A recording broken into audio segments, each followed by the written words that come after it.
Hey, if you're a fan of Van Halen, I think you'll enjoy the video that we have for you here today. And this video actually combines two of my favorite things to talk about, which is Van Halen and Black Sabbath. And we've made a lot of Van Halen videos on this channel before, but we haven't done one in a while. And it was a few days ago, I don't know where, it just popped up in one of my news feeds. It was a thing kind of going back to that initial tour that Van Halen did on their first album. And it's kind of a legendary thing because Van Halen actually went on tour opening up for Black Sabbath. And it was a fascinating time. Of course, this was 1978. It was a fascinating time because Van Halen was on their way in and Black Sabbath was kind of on their way out. So to put all this in context, it was February of 1978. February 10th of 1978 is when Van Halen 1 came out. And it would be later on in that year in September when Black Sabbath's Never Say Die would come out. And of course, that was Black Sabbath's last album, at least at the time, with Ozzy. And it was the first album for Van Halen, and they were putting these two bands on tour together. And the whole story is kind of legendary because every single you hear Ozzy talk about it, you hear Geezer, Tony, and to various degrees, they all agreed on the fact that Van Halen kind of blew him off the stage every night. And it didn't feel very good for the band. I mean, Ozzy started getting to the point that he was feeling like that David Lee Roth was stealing some of his stuff and he'd do it ahead of time in the concert. And so when Ozzy was doing it, he'd feel like it was like he was copying David Lee Roth. I mean, there were so many psychological things going on at the time. It was really kind of amazing. But at the core of it, Van Halen, the guys in Van Halen, Alex and Eddie, were huge Black Sabbath fans. As a matter of fact, when they were trying to get the finalizing the name, they had tried Mammoth, which didn't work out. They had for about this long had the idea that they wanted to call the band Rat Salad. And why did they want to call it Rat Salad? Because Rat Salad was a Black Sabbath song on the album Paranoid. That's how big of fans they were of Black Sabbath. And so to have this opportunity for them to go on this tour, to actually open up for these guys that to them were, I mean, they just had them on this pedestal. The Black Sabbath was just one of the greats. And now Van Halen was going to be put in this position where they were going to be opening up for Black Sabbath. And Black Sabbath they were in the middle of all just substance abuse. They were disillusioned with things that were going on. Ozzy Osbourne, the previous year, his father Jack had passed away. And as a matter of fact, on the album Never Say Die, which is the one that we're talking about here, there's even a song that's a tribute to Ozzy's father called Junior's Eyes. So this is a very, very difficult time. Ozzy even leaves the band temporarily. And so this was a really, really challenging time. So Black Sabbath is going out on tour to support an album that was pretty uninspired, that they didn't love, and they were having Van Halen open up for them, who is now up and coming to be one of the biggest things in the world. And then also, when you put this whole thing, the timing of these things is really important too, because when you look at the other things that are going on in the world, especially in the world of music, think about so Black Sabbath, of course, they were huge for years and years and years. But then in 1977, the year before this, Sex Pistols come out. And so you've got that extreme that's all of a sudden taking over. And then on the other extreme, you have Saturday Night Fever, which makes like $750 million. So you've got disco and punk rock, and just put yourself in Black Sabbath's position at that point, you know? It's just this feeling of the world is changing all around you. You're losing your direction. You've got all this substance abuse, all these different problems. And they put out this uninspired album and they go on tour with Van Halen opening up, which is basically going to be, and everybody could kind of see it, they were going to be the next big thing. And so what I wanted to share with you today that I think you'll find kind of interesting is I found a newspaper article that was published on November 19th of 1978 from the Fort Worth Star-Telegram. And I just, because I was thinking about this and it kind of popped up in a news feed kind of these little memories about, what Ozzy said or what one of them said about how Van Halen kept blowing him off the stage, I thought, I want to go back and see if I can find just something from that period that maybe addresses that. And so I found this little article, and it's called, you can see it on your screen, it's called Van Halen Returning. And you can see the band right there, the guys. And this article just, it basically just is this, it's not very long, but it does this little overview of them touring with Black Sabbath and what was going on at the time. And for me, just because I find these things so interesting, I just thought it'd be kind of fun to read this and talk a little bit about this today on the channel. So, Van Halen returning. I would be hard-pressed to name a band that's enjoyed more success in Texas this year than Van Halen. Look at the record. Early in the year, they played to a sellout crowd at Will Rogers Memorial Auditorium as part of the Montrose Journey package. A few months later, they played before 80,000 people at the Texas World Music Festival. Now, as part of the Black Sabbath show, they sold out 10,000 seats in 3 hours for the November 25th concert, and another 10,000 seats in around 6 hours for a second show, November 26th.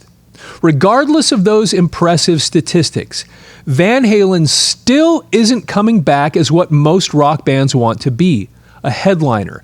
And this next thing I'm going to read to you is a really, really important thing contextually of what was going on here. Okay, let's see here. We could have gone out headlining, says Michael Anthony, Van Halen's bassist, on the phone from Mobile this week, but we would have to play the smaller halls, 3,000 to 5,000 seaters. Sabbath is like an institution. I saw them when I was in junior high. Exposure, playing before 10,000 and 20,000, is something we get on their shows. Now, this is a really fascinating point.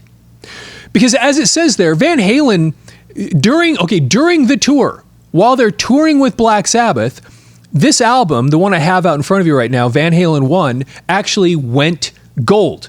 And this is that notorious story in Aberdeen, Scotland, where they trashed the hotel after they found out about it.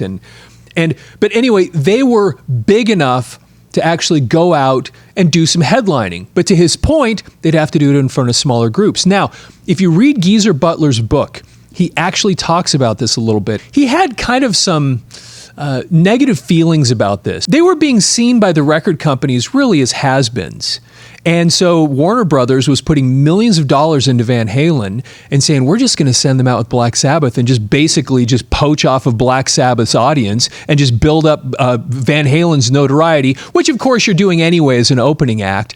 But Geezer's talking about how the record execs were just ignoring them. They didn't care about them anymore because they were being seen, Black Sabbath was just being seen as this washed up band. And so Van Halen were sending them out on tour rather than taking advantage of the fact they could be headliners. We're just going to go build off of their audience. Now, this was kind of an interesting thing because when you read the different accounts, there's a couple of different ways that people look at it. Because you'll hear some people talking about the fact that Van Halen, by them being on these tours, they were actually bringing girls to these concerts where Black Sabbath's audience was always a guy thing. And so it became even more difficult for Black Sabbath to follow up Van Halen because you've got David Lee Roth and Eddie Van Halen, these young guys out strutting their stuff. And then when Black Sabbath comes on, and it's attracting a lot of girls to these concerts, and then when Black Sabbath comes on stage, and you've got Tony Iommi doing his extended guitar solos, and they just didn't get it. And so it just actually made the situation for Black Sabbath in that being in that position even worse than it already was. Now when you read these people and you listen to Alex Van Halen specifically, they weren't necessarily trying to blow Black Sabbath off the stage because they had such respect. They loved Black Sabbath, but just by nature of the situation that was happening at the time, that Black Sabbath was becoming more and more uninspired. They had all the problems that we've already discussed, and Van Halen's on the way in. They couldn't help it.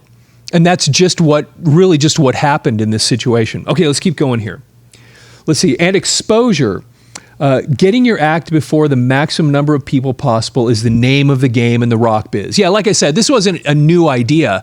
It was just that you listen to Geezer and they just felt a little bit, especially because they were getting blown off the stage, they were feeling a little bit like they were being taken advantage of, that they weren't being respected by the record companies, and they were being put in this kind of awkward situation where in some ways they were kind of handing over the keys in that situation where they're no longer going to be the behemoth that they were. And Van Halen was kind of walking into that situation and taking over in a way. Okay. Let's see here. For an up-and-comer like Van Halen, a gig like the Texas Jam is a dream come true, but as Anthony recalls it, it started out like a nightmare instead. Quote, "We came to the Texas Jam after a tour of Japan," he said. "We were taking a few days to rest up from jet lag when we found out our equipment was missing. It was misplaced somewhere between Japan and Chicago." And that's also an interesting thing, because while they were on that tour in Japan, because of some things that had happened with Rainbow, on their previous tour, the people in Japan in these concerts were told to sit. And there was no craziness. There was no standing up. They had changed all these rules for concerts. And can you imagine that? Can you imagine going to a Van Halen concert and everybody's sitting there quiet? I don't know. Anyway, it's kind of strange. But that's what they had to go through when they were doing the Japanese leg of their tour. Okay. Let's see here. So, Japan and Chicago. So we had to rent everything. We had to use this little drum set. Anthony said they couldn't believe all the people at the Jam, and like many of those pressed against the barricade, he almost passed out from the heat. Quote, "But you can learn to live with the heat," he said, saying Fort Worth, Dallas is one of their favorite places to play.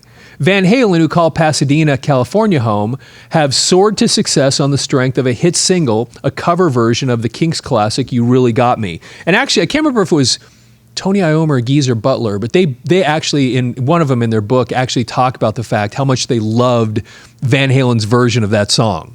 And really, it was kind of a big deal when they put that single out. And I remember for me, you know, some of the early times you're hearing about Van Halen, that's what you heard was "You Really Got Me." And, you know, of course, they put their signature on the thing, but it did become kind of a classic, even though it was an old Kinks tune. Okay. Let's see here. Warner Brothers signed them, released an album featuring the single, and the group hit the road in February with Montrose and Journey. As the single began to build momentum, so did Van Halen's career. Recently, Sabbath asked the band to join them on a tour of Europe and Japan, then continue with them on the U.S. leg. Quote, "They wanted us to play dates through December," said Anthony, "but we had to put our foot down December 3rd. The circus is over. After that, we're taking a few days off to rest, then we'll go into the studio and start work on our second album," which is exactly what happened. So if they wrap that up in December 3rd, they actually went into the studio on December 10th, and I think they spent about a week, and then they recorded Van Halen II. So this course that I have out in front of you is Van Halen 1, and I got out Van Halen 2. Just as a visual reference point, This is their second album, the one that Michael Anthony's referencing, that right after they got off the Black Sabbath tour, they went into the studio to start recording this album. Okay, what goes into that second album may be pivotal to Van Halen's future. Now remember, this is November 19th, 1978. That's when this newspaper article is being written. I don't know if I said that at the beginning, but this is from the Fort Worth Star-Telegram. This is November 19th, 1978. And so this is being written right as they're about to go into the studio to record this next album.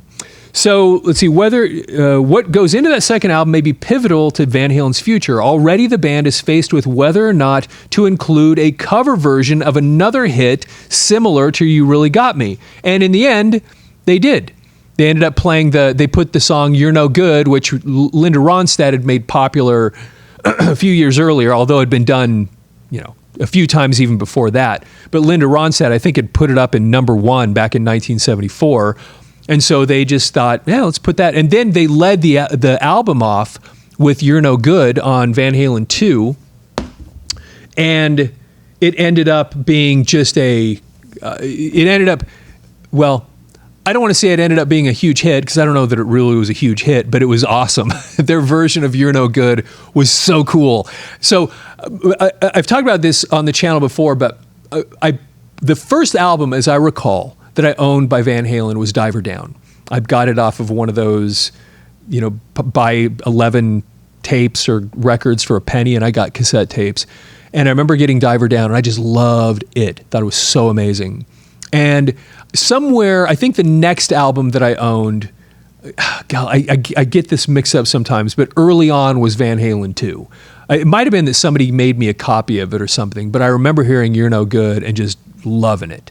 And just the whole album. So anyway, so let me finish here because he says something kind of interesting here that I wanted to build on. So he goes on, Michael Anthony goes on, he says, the second album will be a lot better than the first, he continued. Material-wise, we're a lot wiser. It will be a lot better musically, like the first, very few overdubs. And that's kind of an interesting story too, because when you hear about Van Halen when they first went into the studio, like the first time they did was with Gene Simmons. Gene Simmons was producing them, and they all wanted to play in the same room and just kind of get that live feel. The whole overdub thing was kind of really a new concept for them. And so when you listen to Gene Simmons talk about this, but personally, that second album, I actually owned, I don't remember what order again it was that I got it, but the second album I definitely owned before I owned the first one. So I'd heard this one all the way through before I heard the first album all the way through. Of course, I'd heard Runnin' with the Devil and You Really Got Me and Eruption, but I don't know that I'd heard anything else. Remember, this goes back to when I'm 12, and you're just kind of discovering these things. And I still kind of like Van Halen 2 better than 1. One's amazing, obviously. It's like this iconic, one of the greatest things ever created. But man, like Michael Anthony says there, he says 2's going to be better. I actually kind of agree. If I were to go hop in the car and I had to grab one of these to take with me, I'd probably take Van Halen 2. If I needed to just listen to one thing, just because I don't know what it is about it, but it was just awesome. Just so great.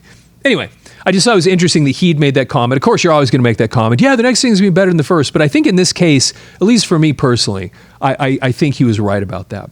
Okay, he said since they started touring, the band has learned to write on the road. And, quote, we have a lot of stuff that is nearly completed. The hardest part will be sifting through them. The leap to stardom has been like a dream come true, he said. It's hard to believe there's 1 million kids who have copies of our album. And that's pretty fascinating. Like I said, they were early on in that Black Sabbath tour when it hit gold. And they just kept getting bigger and bigger and bigger in that whole year of 1978. And again, it's just fascinating. I know we're talking about Van Halen here, but it is fascinating. They're out on this tour with Black Sabbath. And you can almost feel why Black Sabbath would fall apart after this. And of course it did. The next they kind of resurrected themselves with Ronnie James Dio a couple years later. But Van Halen was just so big and things were changing so fast, and Van Halen had taken over so much, and they were getting blown off the stage every night, that it must have just been depressing, humiliating, demotivating to be Black Sabbath, to have been so big, so important for so long. And then you got this young upstart that actually Black Sabbath liked them. I mean, you listen to what they had to say about it. Like, we dug Van Halen. They were cool. They were great players. Matter of fact, if you read Tony Iommi's book and Geezer Butler's book, they both talk about watching Eddie play guitar the first time they watched him when he was doing his tapping stuff. They were just amazed. And so, and actually they even really became close friends too, but there was that rivalry. And you could just imagine this band, Black Sabbath, had been around now for close to 10 years, was just kind of going, it would be that one of those things where you would just maybe feel humiliated, discouraged, and on top of everything else, like Ozzy's losing his father and all the drug abuse and everything else, you see, when you look at it from that angle, you kind of see why at that point Black Sabbath was just like, that's enough, and they kind of fell apart. Okay, let's see here. Still, we don't thrive on star treatment, said Anthony. We ride in limos because that's the kids' fantasies about us, but I'd ride to a concert in Volkswagen just to play. Anthony said the band has 10 shows left before their part of the tour ends, and they're calling those shows, quote, the Van Halen Blitz. And that's also kind of, it's a subtle thing, but it's also an important thing to think about. When Van Halen was on this tour with Black Sabbath, Black Sabbath, of course, is in their big buses, and they've got all this money and all this stuff behind them. And when you read Alex Van Halen talking about that tour, he said we were in, smaller cars. We'd sleep sitting up every night. And so again, it's this comparison. You have this band that had just gotten too big and maybe a little careless and drug abuse and all that other stuff. And you got this other band that's like hungry. They're hungry. And we'll sleep sitting up. We don't care. We'll take a Volkswagen. Where Black Sabbath now was they were the elder statesmen, and they'd gotten, like a lot of these people, to use a Rocky reference, they'd lost the eye of the tiger, so to speak. And so, anyway, and that's the end of the article. But I thought it was just interesting. It's always fascinating for me to go back and look at this time period and take some of these things into consideration and notice, because that tour was so iconic. Van Halen opening up for Black Sabbath was such a big deal. And it's the thing of legends these days, and everybody remembers this and knows about it and talks about it still, what had happened there. And it's so fascinating in that moment to watch this, Van Halen in, Black Sabbath out, and watching those two things juxtaposed against each other, watching Black Sabbath feeling kind of lost, and because they're having this young upstart opening up for them, and then in the rest of the world around them. You've got the Sex Pistols and like we said, Saturday Night Fever, and then in 1978, think about what happens then. You've got the Cars. They hit with their debut album, which is this whole kind of new sound coming in, and then you've got Blondie that comes out with Parallel Lines, Heart of Glass, and One Way or Another, and they kind of start taking over the scene, and then you've even got Police. Outlandish d'Amour, I can't remember how you say it, but it's got Roxanne on it.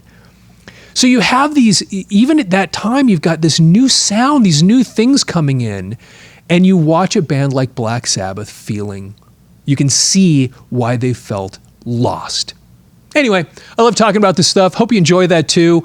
And thanks for taking some time to visit with me here today. And please, if you're not following the channel already, please follow the channel, like the video. If you enjoy this kind of thing, I'm pretty sure you probably know somebody else who would enjoy it too. So please, if you wouldn't mind, go share this with somebody, put it on Twitter, throw it on your Facebook page. We really, really appreciate when you do that. We appreciate all the feedback. We get so many emails from people now giving us show suggestions and ideas, and we're grateful to all of it. We've obviously taken it, we've listened to a lot of those suggestions because we made a lot of videos based on, we've ordered records.